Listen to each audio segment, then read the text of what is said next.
বাজারে যখন যান প্রত্যেক দোকানে হুজুর আমার কাছে আমারটা ভালো বলে না। আপনি কি যে যা বলে শোনেন নাকি বেছে নেন? যদি দোকানদার আলু হট করে তুলে দেয়, এই একটা করে বেছে নেন, ঠিক না?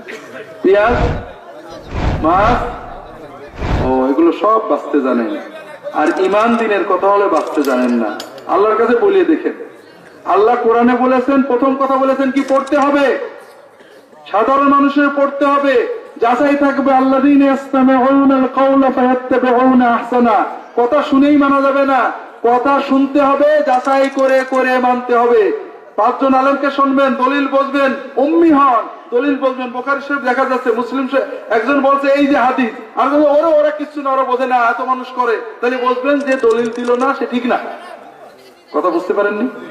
এই জন্য যাচাই বুদ্ধি থাকতে হবে। কানা হলো কম দিলে বুঝি, এইটুক যদি না হন তাহলে আপনি বুঝেন আল্লাহর কাছে।